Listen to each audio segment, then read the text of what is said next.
दोस्तों, आज हम बात करने वाले हैं उन महान कलाकार के बारे में जो अपने बेबाक और रोबीले अंदाज के लिए दर्शकों और फिल्म इंडस्ट्रीज में मशहूर रहे। उनके डायलॉग बोलने के अंदाज के लोग आज भी कायल हैं। फिल्म वक्त में उनके द्वारा बोला गया डायलॉग चिनाया सेठ जिनके घर शीशे के बने होते हैं वो दूसरों पर पत्थर नहीं फेंकते बहुत ही ज्यादा मशहूर हुआ। तो आइए जानते हैं राजकुमार के जीवन से जुड़ी कुछ दिलचस्प बातें। राजकुमार का जन्म 8 अक्टूबर 1926 को बलूचिस्तान पाकिस्तान के एक कश्मीरी ब्राह्मण परिवार में हुआ था। उनके पिता का नाम जगदीश्वर नाथ पंडित और माता का नाम धनराज रानी पंडित था। माता पिता ने राजकुमार का नाम कुलभूषण पंडित रखा था, लेकिन उन्होंने अपना नाम बदलकर राजकुमार रख लिया। स्नातक की पढ़ाई पूरी करने के बाद राजकुमार काम की तलाश में मुंबई आ गए, जहां कुछ समय बाद उन्हें मुंबई पुलिस में दरोगा की जॉब मिल गई, जिसे उन्होंने पूरी जिम्मेदारी से निभाया। एक दिन गश्त के दौरान एक सिपाही ने राजकुमार से कहा कि हुजूर, आप रंग ढंग और कदकाठी से किसी भी हीरो से कम नहीं दिखते। अगर आप फिल्मों में हीरो बन जाएं तो लाखों दिलों पर राज करेंगे। राजकुमार को सिपाही की बात पसंद आई। राजकुमार मुंबई के जिस थाने में कार्यरत थे वहां उनका पूरा रौब था। अक्सर फिल्म इंडस्ट्री से जुड़े लोगों का वहां आना जाना था। एक दिन एक निर्माता ने उनके खास अंदाज को देखते हुए उनसे फिल्मों में काम करने की पेशकश की, लेकिन राजकुमार ने उनकी बात पर अधिक ध्यान नहीं दिया। लेकिन जब ये बात उनसे फिल्म इंडस्ट्री से जुड़े कई लोगों ने कही तो उन्होंने उनकी बात पर गौर किया। एक दिन पुलिस स्टेशन में फिल्म निर्माता बलदेव दुबे कुछ जरूरी काम के लिए आए हुए थे। वह राजकुमार की बात करने के अंदाज से काफी प्रभावित हुए और उन्होंने राजकुमार से अपनी फिल्म शाही बाजार में अभिनेता के रूप में काम करने की पेशकश की। राजकुमार सिपाही की बात सुनकर पहले ही अभिनेता बनने का मन बना चुके थे,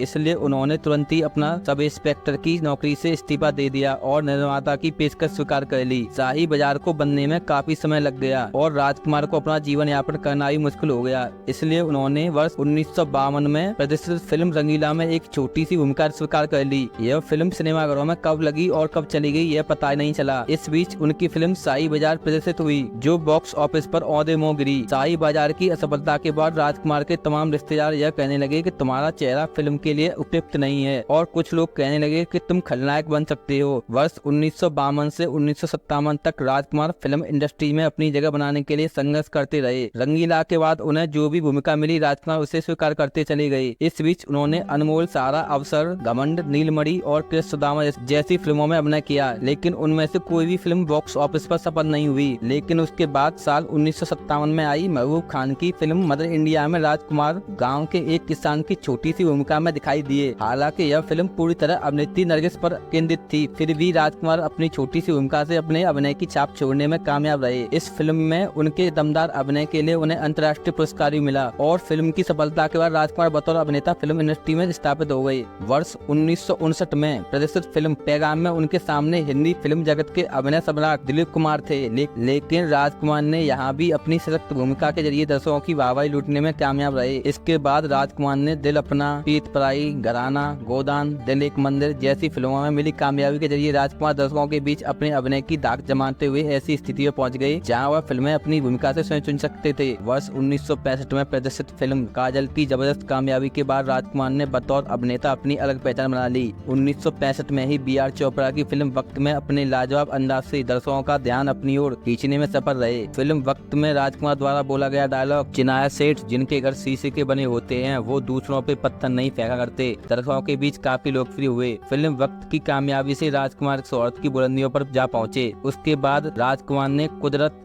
धर्म कांटा, राज तिलक, एक नई पहेली, मरते दम तक, सूर्या, जंगबाज जैसी कई सुपरहिट फिल्मों के जरिए दर्शकों के दिल पर राज किया। वर्ष 1991 में प्रदर्शित फिल्म सौदागर में राजकुमार के अभिनय के नए आयाम देखने को मिले। सुभाष घई के द्वारा निर्मित इस फिल्म में राजकुमार 1959 में प्रदर्शित फिल्म पैगाम के बाद दूसरी बार दिलीप कुमार के सामने थे और अभिनय की दुनिया के इन दोनों महारथियों का टकराव देखने लायक था। 90 के दशक में राजकुमार ने फिल्मों में काम करना काफी कम कर दिया। इस दौरान राजकुमार की तिरंगा, पुलिस और मुजरिम, इंसानियत के देवता, बेताज बादशाह जैसी फिल्में प्रदर्शित हुई जिन्हें दर्शकों ने भरपूर प्यार दिया। नितांत अकेले रहने वाले राजकुमार ने शायद यह महसूस कर लिया था कि मौत उनके काफी करीब है, इसलिए अपने पुत्र पुरु राजकुमार को उन्होंने अपने पास बुला लिया और कहा, देखो, मौत और जिंदगी इंसान का निजी मामला होता है। मेरी मौत के बारे में मेरे मित्र चेतन आनंद के अलावा और किसी को नहीं बताना। मेरा अंतिम संस्कार करने के बाद ही फिल्मी जगत को सूचित करना। राजकुमार काफी मोहफट आदमी थे, जो दिल में आता था उसे शब्दों का बाढ़ बनाकर सामने वाले पर दाग देते थे।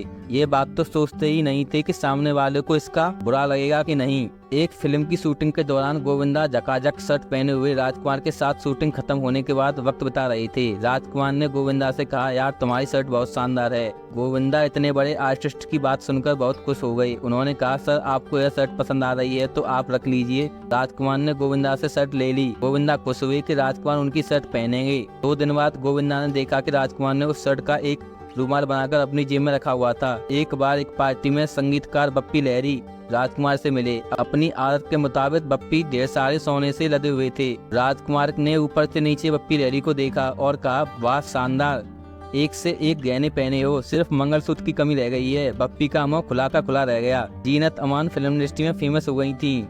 दम मारो दम गाना धूम मचा चुका था। फिल्म निर्माता अपनी फिल्म में जीनत को साइन करने के लिए मरे जा रहे थे। एक पार्टी में जीनत की मुलाकात राजकुमार से हुई।